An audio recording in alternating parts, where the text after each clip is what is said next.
All right, that's Joe. He doesn't want to be bothered, so let's just not talk about him. So today we're going to be talking about the new Mega Absol and Mega Mawile cards that were announced. And I have a different mic today. I'm using my phone because I think this will sound way better than the webcam mic I was using yesterday. And we also got a new trainer card revealed. Did I say that? I don't think I did. I just woke up about 10 or 15 minutes ago. So yeah, we're just gonna have fun with this. Okay, so let's start by talking about this new Absol card. I'm not a huge Absol fan, but this card actually looks pretty good. Obviously it's dark type, so it's probably gonna go into something like a Grimmsnarl, maybe with a Zoroark.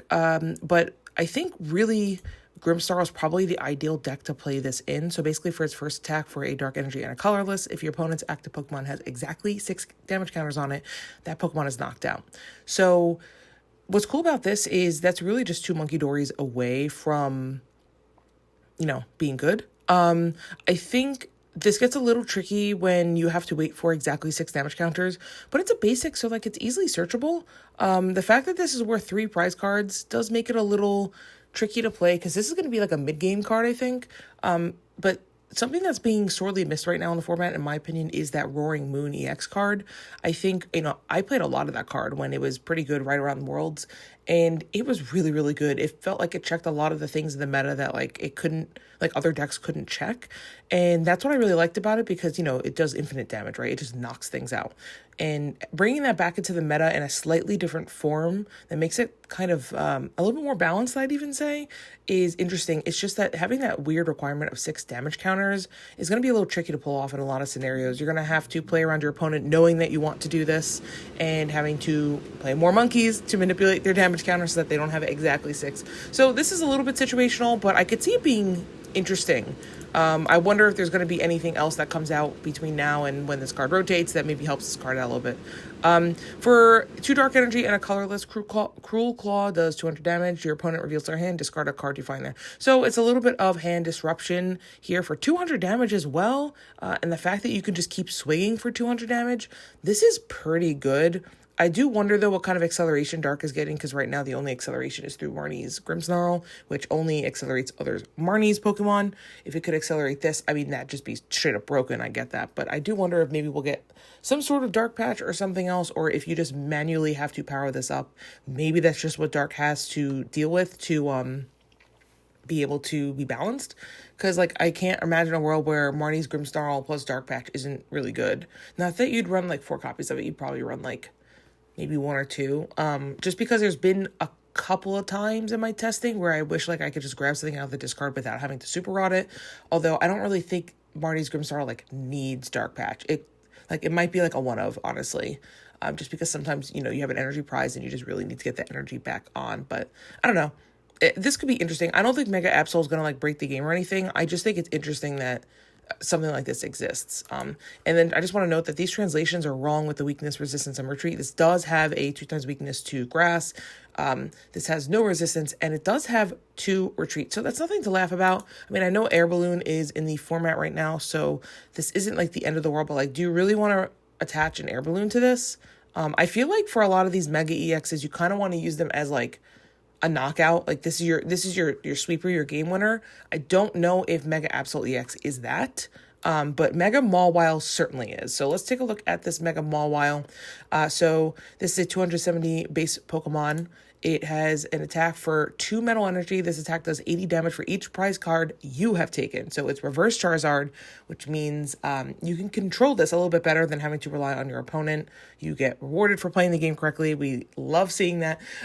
This is really cool. This is going to be an end game sweeper that honestly, this is going to be really good. So before I went to bed last night, all these things came out and I'm oh shoot, is that Mega Mawile EX colorless? I knew it's steel, but do its attacks is it mostly colorless? I don't remember that. Now that I'm looking at it, it's 2 metal for the first one and it's 2 metal for the second one. So luckily this is not going to be splashable, and this helps out a lot of those metal decks. I'm just trying to think what's out right now that could really use this. We have Golden Gold, that's steel, right? I don't know if Golden Gold really needs this because Golden Gold could just one-shot everything itself. Although it is a nice late-game sweeper, kind of like that Ursaluna, kind of like that Zekrom that we're seeing. So this could be kind of interesting. I do wonder if this helps Zacian out a little bit. You just spread a bunch of damage and then you just sweep with this. I really want Zacian to be good, guys. Like, honestly, I've been really banking on it, and it's just not. I really want to find a place in the meta for that, but I really like this card, honestly. I think that getting more damage for each prize card you've taken is just kind of insane, because if you think about, like, you take 2 prize cards, you're hitting for 160. You take 3 prize cards, you're hitting for 240. 4 prize cards, you're hitting for, wait, I lost the count. I can't do math, but you guys can do the math. Basically, you're hitting pretty hard, but you're never going to one-shot any Mega EXs. This is just like a cleanup crew for late game. If you can, hit somebody for half, maybe you do that. But the second attack is pretty good too. So for 2 metals and a colorless, 260 damage, that's nothing to laugh at for 3 energy. If your opponent's active already has damage counters on it, this attack does 30 damage instead. So honestly, this is the part that's kind of like the late game sweeper more than the prize card anyway, because you can just like boss up anything basically in the format and just hit it for 260 for 3 metal. And I think metal, right, you have Metang that helps with energy acceleration. What else? I don't actually know if there's anything else in the format that's metal that helps with that. So I do wonder, again, if we're going to be seeing a little bit of help in the metal category. It does seem like they want metal to actually be getting some buffs. I just feel like they've printed some really good cards recently, like the Scizor card, Genesect. Like, I feel like they actually really want metal to get better. So this is, I don't know, I just think this is interesting. It's like the counterpoint to this, right, where you want damage counters. This one, you don't want damage counters. And then, like I said, the translation's wrong. It is 2 times weak to fire, and it does resist 30 grass. I'm not sure how relevant that's going to be, but at least the fire part is kind of relevant, because I do feel like Ethan's Typhlosion is getting a buff going into the next format. So, playing it the single prizers that can just one-shot you and then take 3 prize cards, that's a little scary. That's kind of like my only concern for Mawile, is like, I do think there are a couple fire cards that are good. I also think Ethan's Ho-Oh might be seeing some splashing in other decks as well. So something to keep in mind, because I think it's very powerful, but it definitely is easily kept in check. Even if it's not weak to fire, 270 HP, that's really not that hard. Raging Bolt can easily hit that. Absol can easily get that too. If you're playing Marty's Grimmsnarl, that's really not that bad. Like, suddenly everything.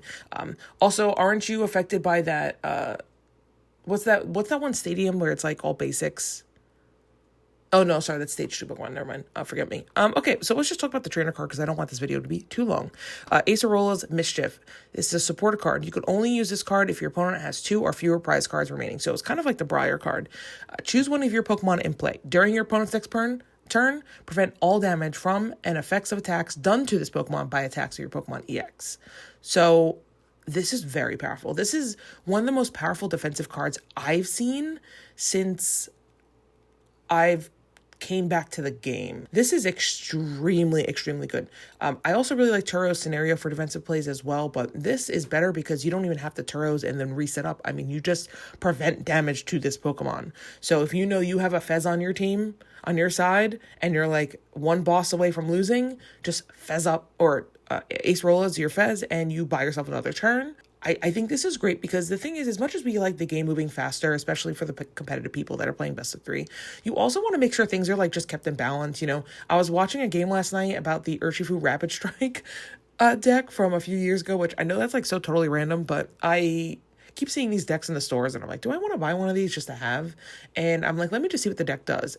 And the fact that it does like 180 to 2 bench Pokemon is like insane. I watched Andrew Mahone win on turn 3. Like, that's too fast. I'm sorry. Like, I know people want games to be faster, but that's too fast. And I know that's not like 100% the case right now in the meta anyway, but I think anything that can just buy you like one more turn and use in like specific scenarios, right? Like, this isn't a spammable card. This isn't something that can prolong the game for another 30 minutes. At most, this prolongs you for a turn. Obviously, if you play more than these, you play more than one copy of these, I should say, then yeah, I guess you could prolong it, but I also feel like you play one of these, your opponent's like, okay, I'm just going to boss up like something that has 240 HP and hit it for like half. Then next turn, that you don't need to Acerola again, because then they could just either boss up your Fez or just kill the thing that you just had. So I don't think this is going to be broken, but I do think it's going to be a really good defensive play.